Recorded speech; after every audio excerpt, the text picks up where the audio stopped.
श्री गुरु sir मोड़िया में वो कहा करते थे, अगर किसी ने एक बार हां कह दी ना तेरे पीछे तो समझो सारी जिंदगी उसका साथ देना। यानी एहसान तो दूर की बात, उन्हीं की बात आपको बताते हैं। एक वो किसी ऊंच नीच को नहीं मानते थे, हम तो 100% ही नहीं मानते थे, वो भी नहीं मानते थे। तो एक छोटे जिसे जात कहते हैं, धर्म कहते हैं, कोई केस था, क्योंकि अकेले थे और बहुत ज्यादा जमीन जायदाद थी, तो बापूजी पे के लोग केस करते रहते थे। तो उसने जाके सच्ची गवाही दी, झूठ कुछ नहीं था, सच बता दिया कि ये नंबरदार ऐसे ऐसे करके सच्चा है। वो आदमी जब तक नहीं मरा, गरीब था बेचारा, और हम देखा करते थे 6 महीने का राशन, 3 महीने के बाद उससे पूरे परिवार के कपड़े, बापूजी जब तक वो गुजरा नहीं उसको देते ही रहे, लाके खिलाते ही रहे। कई बार माता जी पूछते ये क्या करते हो, कहते बस वो एक बार चल के गया मेरे लिए, अब मैं सारी जिंदगी उसके लिए चलूंगा, हमारा तो यही असूल है। तो सत्संगी भाइयों, जब सतगुरु ने आप पे एक एहसान किया हो तो फिर आपको कितना चलना चाहिए, जरा सोचिए तो सही। और जिसने लाखों कर दिए हो, फिर लानत नहीं आती आप पे जब आप जरा सी बात के लिए मुंह मोड़ लेते हो, अकड़ जाते हो? नहीं करना चाहिए ऐसा। क्या पता उसमें कोई राज हो, क्या पता उसमें भी आपकी कोई खुशी आने वाली हो, क्या पता। अगर आपको पता है तो बता दो, नहीं पता तो फिर रजा में राजी सो मर्द गाजी।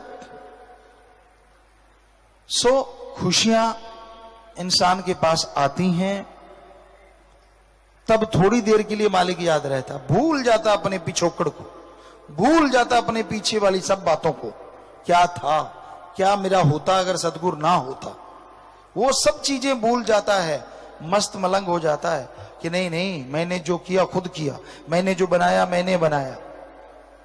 और जब बकरी की तरह मैं होती है तो कसाई की छुरी जल्दी गले पे आ जाती है, और जब उस मालिक की तरफ तू होती है तो कोई बाड़ बांका नहीं कर पाता। इसलिए हौसले बुलंद होने चाहिए, हमेशा दृढ़ यकीन होना चाहिए। लोग मजाजी इश्क में दृढ़ यकीन रखते थे, हकीकी इश्क में तो कितना यकीन होना चाहिए। ये नहीं मर गए जी गए, ये नहीं होना चाहिए।